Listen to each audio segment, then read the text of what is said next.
আসসালামু আলাইকুম প্রিয় বন্ধুরা, নতুন একটা ভিডিও নিয়ে আপনাদের মাঝে আমরা হাজির হয়েছি। আমরা আপনাদের আজকে শেখাবো কিভাবে ফুচকা, বাটি ফুচকা এবং কি বেলপুরি বানানো হয়। আমরা প্রথমে একটা বল কিংবা একটা পাত্র নিয়ে আমরা শুরু করব। বলটা ভালো করে পরিষ্কার করে নিতে হবে। 5 কেজি ময়দার সাথে প্রথমে আমরা ব্যবহার করব লবণ। 50 গ্রাম পরিমাণ আমরা লবণ দিলাম। প্রতি কেজিতে 10 গ্রাম করে লবণ ব্যবহার করব। তারপর আমরা ব্যবহার করব তালমাখানা, যেটা দিয়ে মানুষ শরবত খায়। এই তালমাখানা খেলে মানুষের কোনো ক্ষতি হয় না, আরো অনেক উপকার হয়। এরপরে আমরা ব্যবহার করব সয়াবিন তেল। 5 কেজি আটা বা ময়দার সাথে আমরা তেল ব্যবহার করব 400 মিলি। আমরা 5 কেজি ময়দার সাথে 2 লিটার পানি ব্যবহার করব। এখন আমরা ব্যবহার করব আটা। যদি আমরা বেশি বানাই তাহলে 5 কেজির এইটা, আর যদি আমরা কম বানাই তাহলে 1 কেজির এই প্যাকেটগুলো আমরা ব্যবহার করব। আমরা বেশি বানাবো তাই আমরা আজকে নিব 5 কেজির এই প্যাকেটটা, তীর আটা 5 কেজি।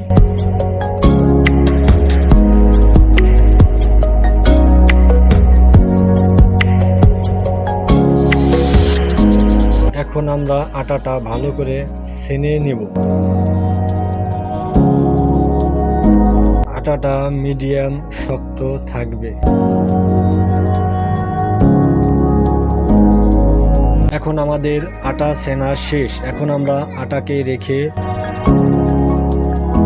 সুন্দর করে আটার উপরে তেল দিব। তেল দেওয়ার কারণ হলো আটাটা নরম বা সফট হবে। এখন আমরা পরিষ্কার একটা পলিথিন নিয়ে সুন্দর করে আটাটা চারপাশে গুজে ঢাইকে থুব। এখন আমরা 20 মিনিটের জন্য এভাবেই রেখে দিব। 20 মিনিট পরে আবার আমরা চলে আসছি।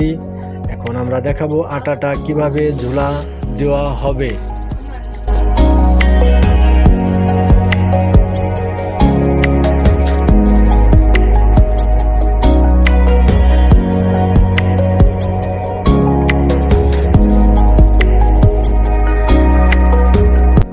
আমাদের ঝোলা দেওয়া শেষ।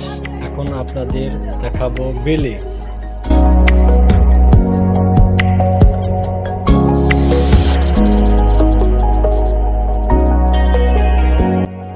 সুন্দর করে বেলে রেখে দিবেন। এখন আমাদের বলা শেষ। এখন আমরা এটির উপরে সুন্দর করে তেল মেখে দিব। মাখার কারণ হলো এই যাতে নাকি সুন্দরভাবে ফুলে ওঠে ফুচকাটা।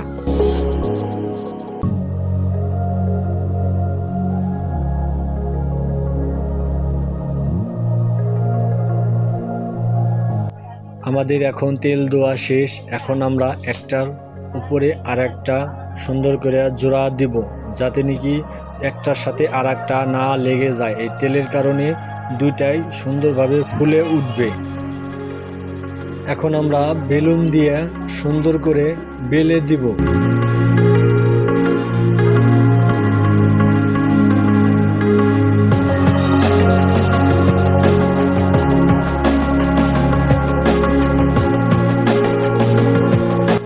আমরা সোজা বরাবর বলবো, কিন্তু ঘুরে নি বলা দিব না, কারণ ঘুরে নি বলা দিলে হবে না। সুন্দর করে খালি সোজাভাবেই আমরা বলা দিব।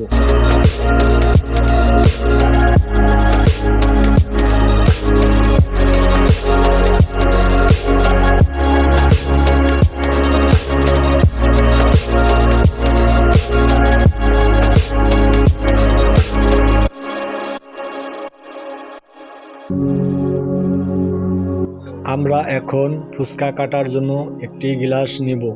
যে কোনো সাইজ করতে পারবেন গ্লাস দিয়ে আপনারা। এখন আমরা এটা কাটবো, তার জন্য এটা এখন আমরা কাটা শুরু করব। দেখেন কেমনে ঘুরেন দেব এবং কি কাটা দেব, ঘুরেন দেব জাতা দেব, ঘুরেন দেব জাতা দেব, এভাবেই আমাদের ফুচকা হয়ে যাবে।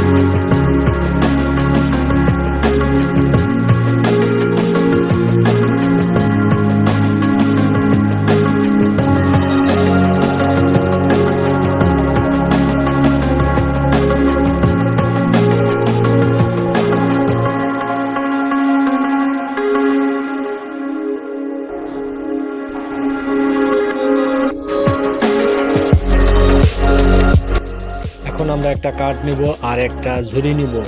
ঝুড়ির উপরে একটু ময়দা মেখে রাখবো যাতে একটার সাথে একটা না লেগে যায়। তারপরে আমরা সমস্ত ফুচকাগুলো উঠিয়ে ফেলব। আমরা একইভাবে ছোট ফুচকা বা বাটি ফুচকা কেটে নিব।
বেলপুরি কাটার ক্ষেত্রেও আমরা একই পদ্ধতি ব্যবহার করব, কিন্তু বেলপুরির আটাটা একটু মোটা করে বেলা দিয়ে নিব আমরা।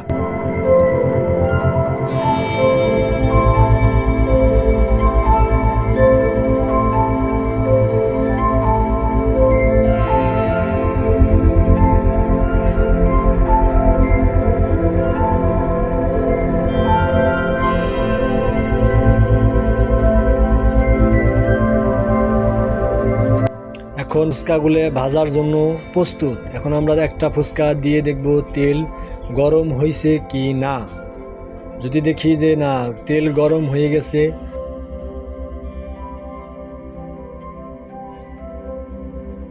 তখন আমরা বাকি ফুচকাগুলো একবারে ছেড়ে দেব তেলের ভিতরে।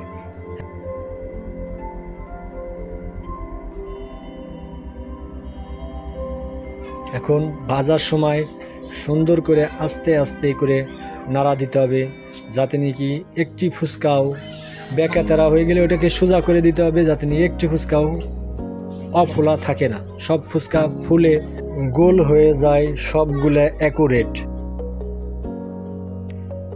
আমাদের ভাজা শেষ। যেখানে দেখবো আমরা লাল হয়ে গেছে, তখনই আমরা ফুচকাটা উঠে ফেলবো।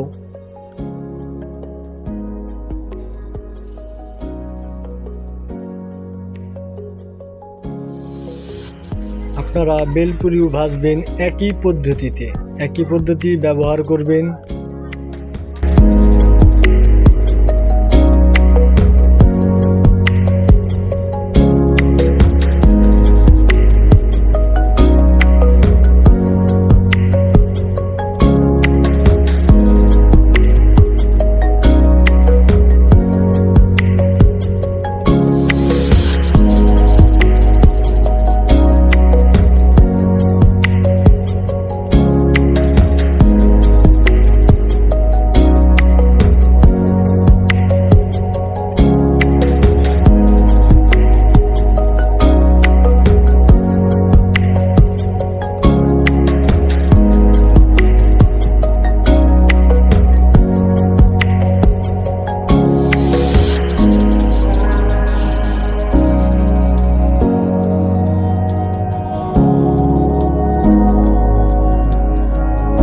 আমরা বাটি ফুচকার ক্ষেত্রে ওই একই পদ্ধতি ব্যবহার করব, এবং কি বাটি ফুচকা খেতে অনেক স্বাদ ও অনেক সুস্বাদু, কিন্তু কষ্টটা অনেক একটু বেশি।